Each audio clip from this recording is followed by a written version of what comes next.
Good morning. I slept okay last night. It's early, it's just after sunrise.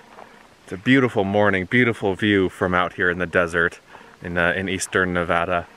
There's been a bit of a change of plans today, and that is that I'm going to climb this mountain. This is called Pilot Peak.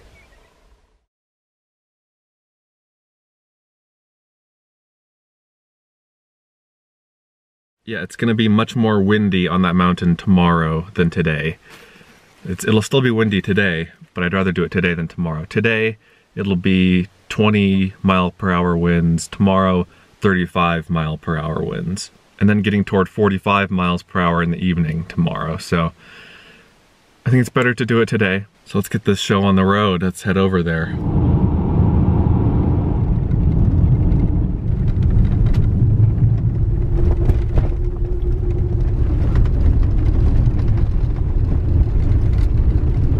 Alright friends, we made it. That was not the best road, and it keeps going, but I'm decided to surrender here. So I'm parked here.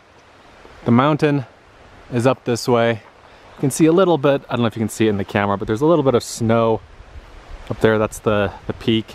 I'm at 6,000 feet here. The summit is at 10,600 something.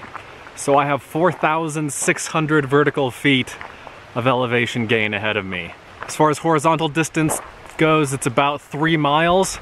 If none of that means anything to you, basically it's a very steep climb. So this is Pilot Peak that I'm hiking up. It is a very noticeable mountain from the interstate. As you're driving I-80 between Salt Lake City and Reno, or the Bay Area, the San Francisco Bay Area, it's a huge, looming, conical mountain. Very cool looking mountain. It also has an interesting place in history. You may be familiar with the Donner Party. They were an ill-fated immigration company, wagon, what's it called, wagon group, whatever. They tried to pioneer a new route to California. They came past the Great Salt Lake and they nearly died crossing the Great Salt Lake Desert. That desert is on the east side of this mountain. I'm climbing up the south side. They almost died of dehydration in this Great Salt Lake Desert. And so they left their wagons and sprinted to a spring on the east side of this mountain, which is now called Donner Springs. This was in the late 1840s, early 1850s. I don't know when exactly it was, sometime around there. Then after resting up at the springs, they went back and gathered their wagons from the salt flats and then continued on. And those unfamiliar with the Donner Party, the Donner Reed Party / expedition, they got snowed on in California, in the Sierras, in the mountains, and resorted to cannibalism. That's why they're famous, and a lot of them died. And that pass on I-80, as it goes over the mountains, is called Donner Summit. So anyway, it's a cool mountain. It's a prominent mountain, it's a big mountain, has a bit of history to it. Add those together and it's something that I wanted to climb.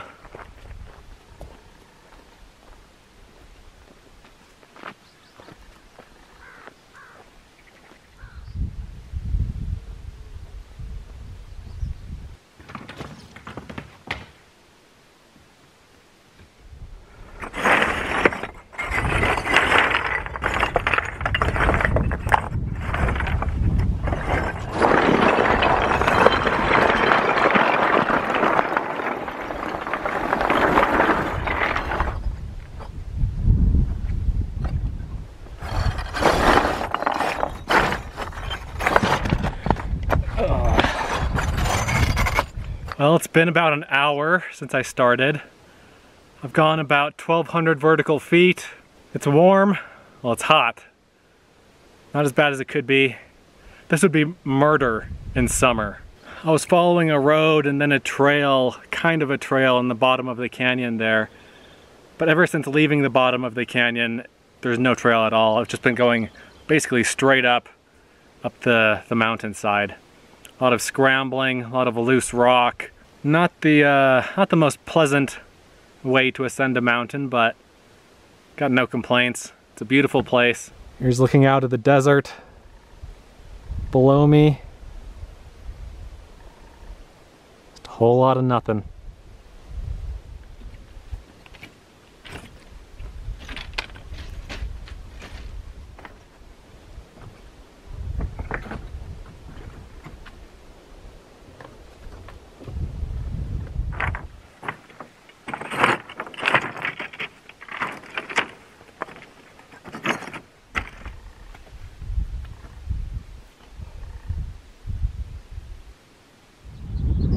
Well, 2 hours have now passed. I've gone another 1,000 feet or so. I figure I'm about halfway up the mountain, so it'll take at least another 2 hours, maybe 2.5 hours, maybe even 3 hours to get up. And I have mixed feelings. I don't know if I'm loving this or hating it. It's really kind of monotonous. It's just climbing up loose rock the whole way. But there's kind of a beauty in the monotony and the simplicity of just putting one foot in front of the other and just going up and up and up for hours. The view has definitely improved. Got views of more mountains, more of the desert. More of the same, really. At least there's a bit of a breeze now. I think pretty soon I'll gain a ridge up behind me here. I've been going kind of up the face of the mountain, and I think I'm heading toward the ridge, and so that'll be nice. It'll be nice to kind of have the views off both sides of the ridge. Maybe a bit more exposure to the wind, a bit more cooling. All right, I guess enough stalling. Let's get back on it.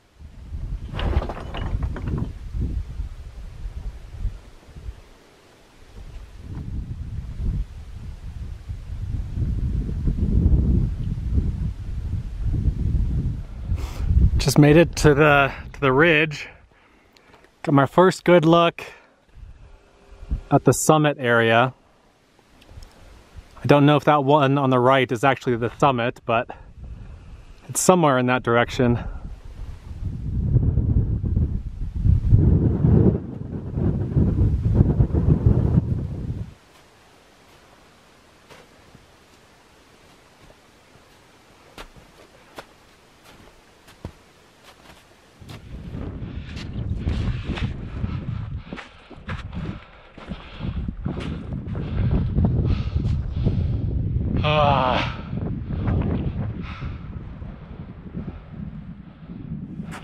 You know, when the snow is firm, it's a joy to hike on.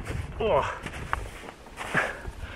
Because you don't have to think about where you're stepping, you don't have to be careful like you do on the loose rocks.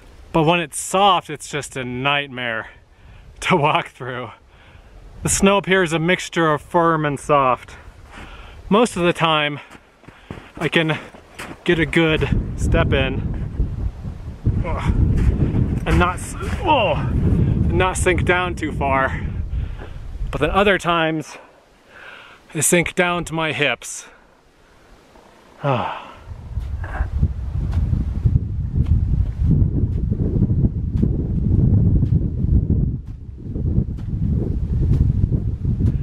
Just past the 10,000 foot mark, 600 feet to go.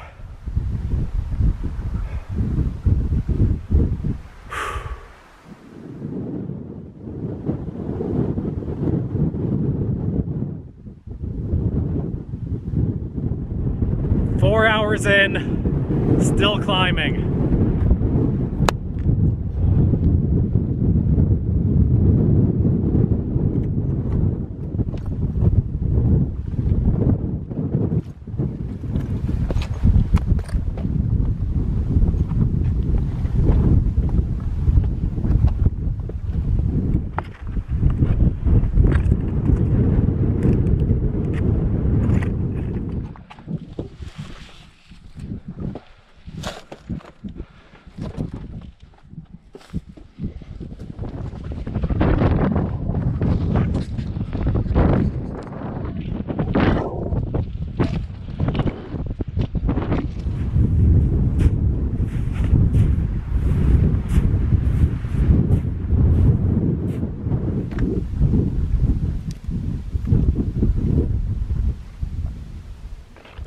I think this is it, guys.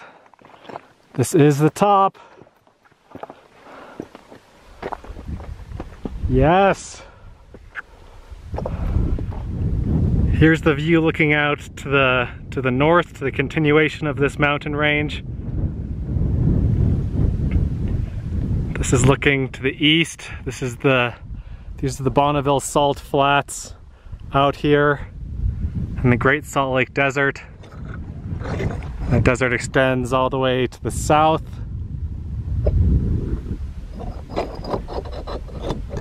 And that is desert, desert, desert. A lot of desert at least has vegetation. There's no vegetation out there.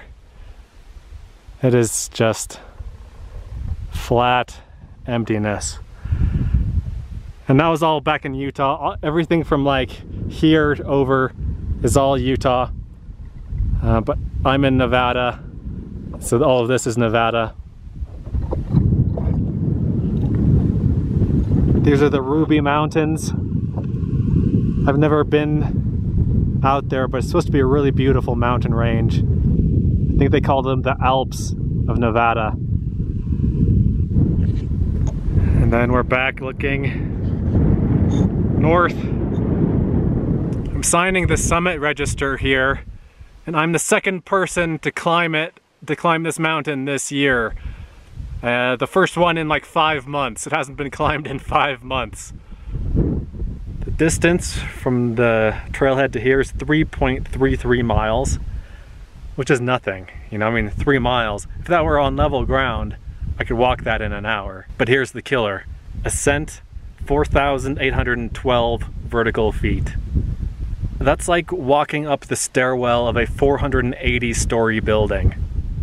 But the stairs all move, and they're all different sizes, and some try to roll and slide and break your ankle. Others suck your leg down. That's what it's like. And then it took me just under 5 hours to get up here, 4 hours and 50 minutes. The weather's pretty mild up on top here. Not too windy. I mean, it's not even as windy as it was lower down. On the website summit post, it says, the name Pilot Peak is attributed to Captain John C. Fremont in 1845. On that expedition, Fremont climbed a mountain, you know, many miles to the east of here, and they saw this big desert, the Salt Flats out here, and they didn't know if they'd be able to find water anywhere along the route, and so he sent mountain man Kit Carson along with a few other people across the desert to try to find water. And a couple days later or whatever, that advanced party sent up a big signal fire saying that they found water at the base of Pilot Peak here. The spring at the base of the mountain that they found is the same spring that the Donner Party came to a year later. If you're a fan of the history of the American West, then those names, Kit Carson, John C. Fremont, those are big names in the exploration of the West. In fact, the capital of Nevada is Carson City, named after Kit Carson. By the way, this pass right here between these two sets of mountains is called Donner Pass. That's a pass that the Donner Party crossed in order to get over here. That's the route they took across the desert. Pretty bleak. All right, guys, time for me to head down. I'm not gonna film it. That's my reward to myself. I tell myself I don't have to film anything on the way down. I can just focus on getting down off the mountain. So I'll see you in 3 or 4 hours. Well, I did it. I survived. I'm back at the car.